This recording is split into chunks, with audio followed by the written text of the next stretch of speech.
Hi, I saw that Billy Strings did a Tiny Desk concert. It was all over my social media. And I'm like, oh my God. I saw a tiny clip and I was like, I need to watch this.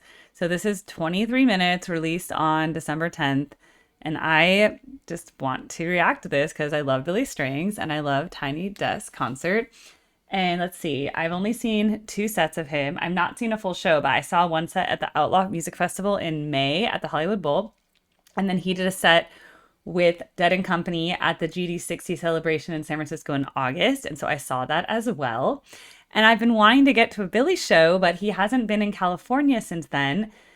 And I know some people that are even going out to Texas. And I was like, oh, maybe I can go to Texas. But unfortunately, I have this weekend. I'm busy with my own student recital. And then I'm going to be in New York City for the Fish concerts for New Year's Eve. So I just can't fit in another trip. So anyway, in the meantime, until I can see Billy Strings, let me see his Tiny Desk concert. And yes, I have an atomic fireball. I like to have candy while I watch stuff. I'm sorry. It's true. Support for NPR Music comes from Moises, a platform created by musicians for musicians and used by 70 million artists worldwide to learn, create, and collaborate. Available for download.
So good. Imagine the people in that office. Wow.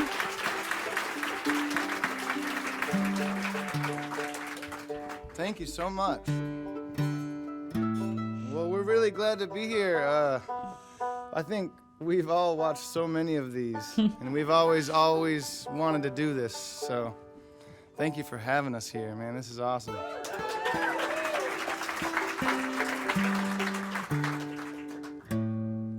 We'll do this one here as soon as I get this thing back in gear. Called My Alice. I've heard this one before.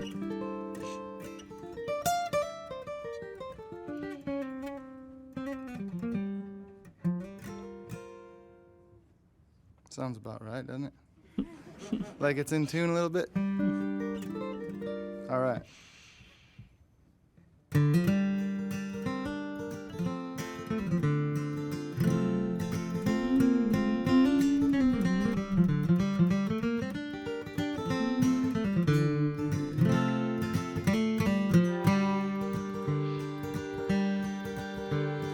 Early in the fall, back deep in the woods, the first hint of frost is upon you.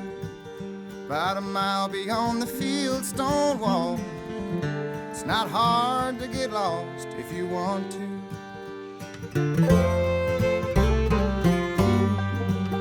Too far from the city to see the white lights, I move in the shadows under cover of night.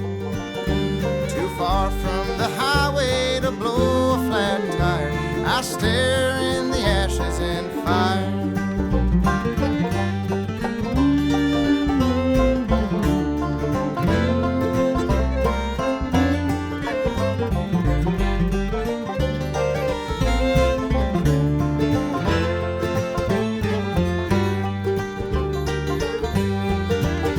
Now John St. Paul is a well-known man of wealth in his skyscraper palace. He likes his old Cadillac prepped for long drives. I don't like how he looks at my Alice. I work his garage with a wrench in my glove, bring the stench of his gasoline home to my love. She swears once again she has all she desires as I stare in the ashes and fire.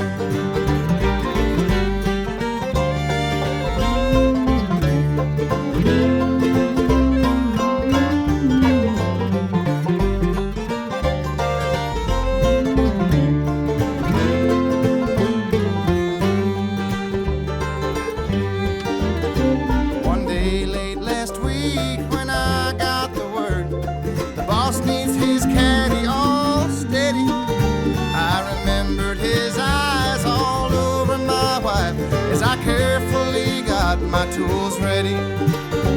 What a terrible shame should he ever break down with me on his trail and so far from town. If his brakes were to fail, if he blew out a tire, and I stared in the ashes and fire.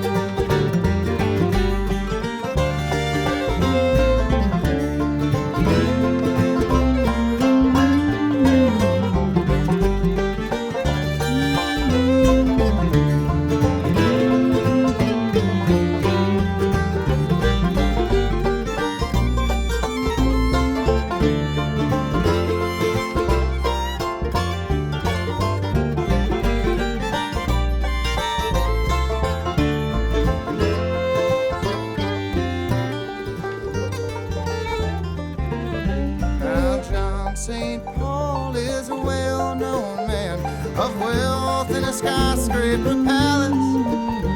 He likes his old Cadillac prepped for long drives. I don't like how he looks at my Alice. I don't like how he looks at my Alice. So good. So beautiful.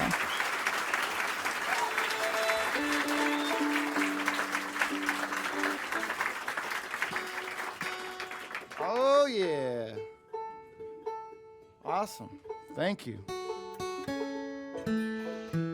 Once again, we want to get these things right in tune for you just to make sure. So funny. But we want to do this one here. Jared Walker is going to start this one right here. That's Jared Walker on the mandolin right there. And right here on the big old bass fiddle, that's Royal Massat. This is Billy Failing on the banjo. And Alex Hargraves on the fiddle.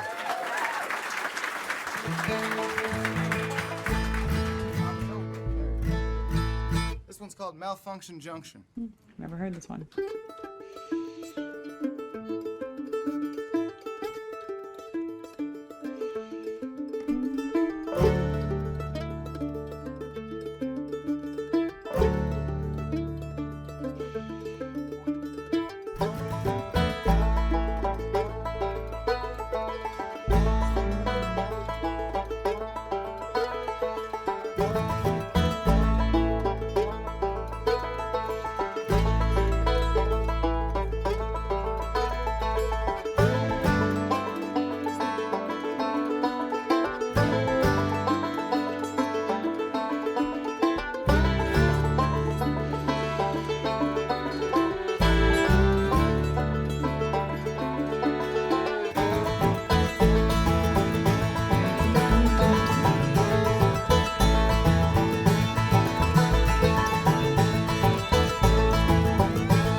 good. So good. Simple acoustic magic.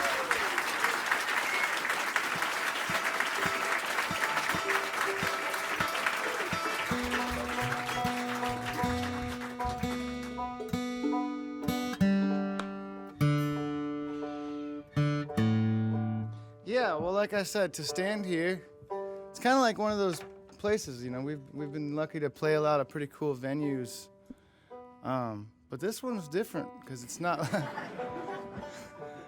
But it is kind of like it has that same soul to it because like I said, I've seen so many amazing performances that have happened right here, and I kind of believe that love and spirit and stuff kind of soaks into this environment. So even just standing here feels like a special thing, you know? I don't know. I'm having fun.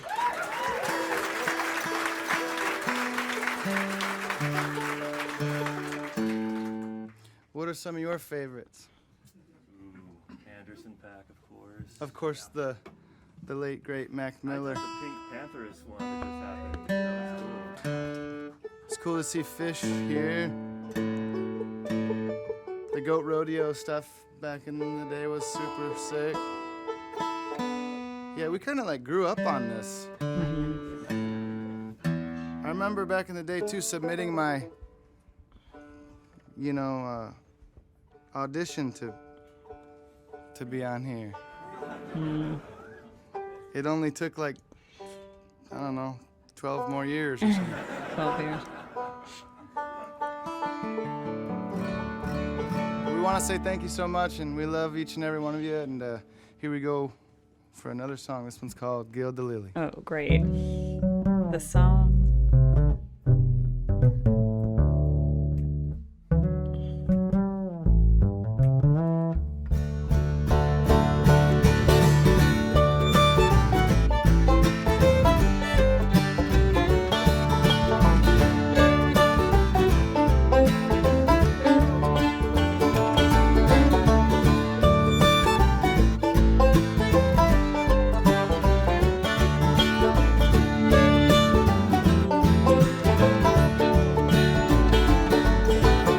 Sitting under the cypress tree, saw a miracle flying high. I tuned into the song that she was singing. The melody was an honest friend, and it felt like I was learning to fly. But I fear I'll never know the feeling. It must be enough to just be heard. Might sound a bit absurd. I'd sing along with the birds. I'd sing along if I only knew the words.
rose of May.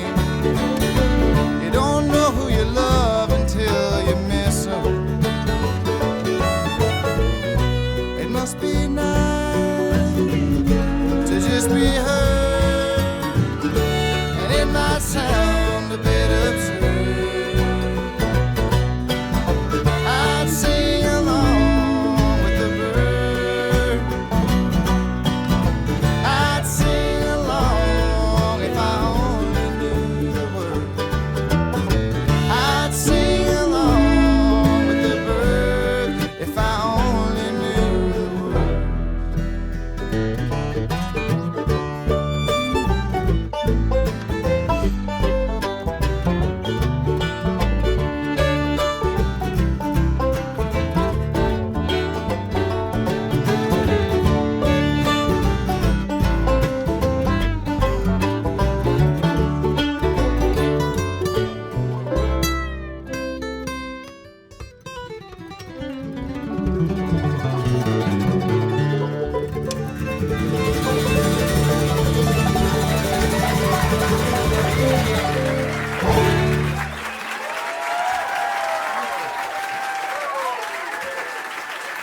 Thank you so much. Give it up for these guys, man.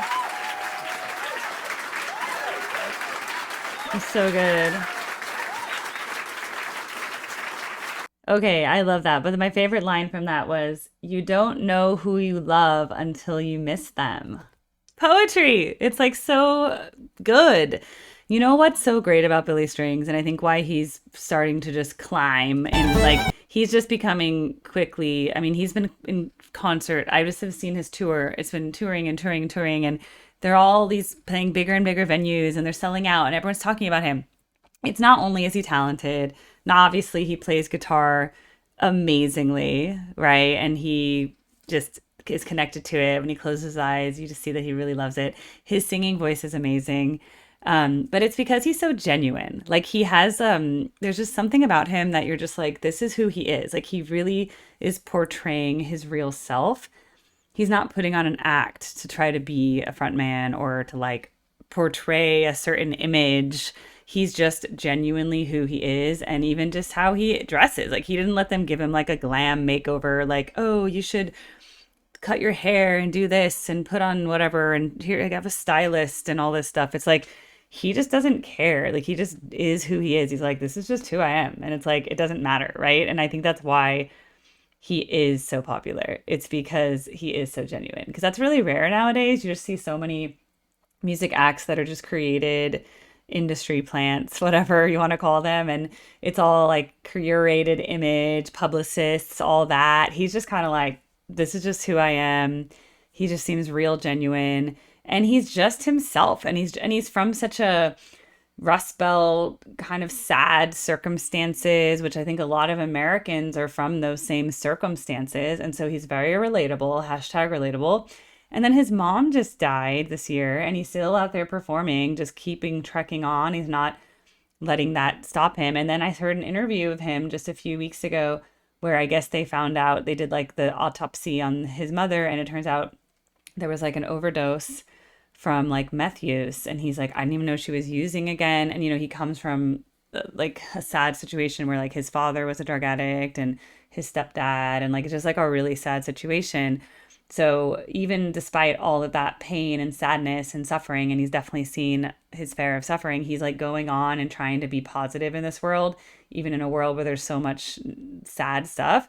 But he's really inspiring a lot of people, and there's like so many people following his tours, and he just means so much to so many. And then of course his band that they put around him is so talented, and every time I hear them, every single one of them is a master of their craft.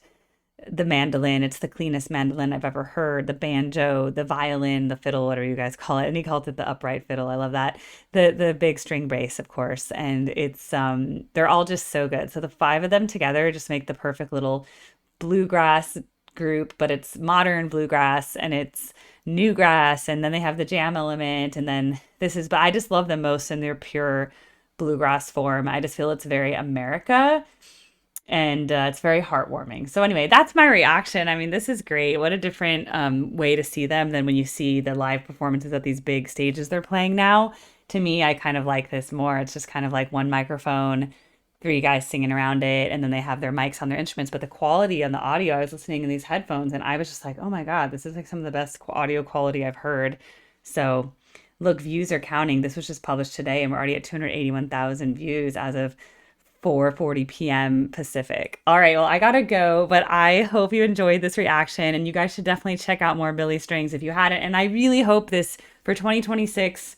I have a goal to see a Billy Strings show. So that's one of my to-do lists for 2026.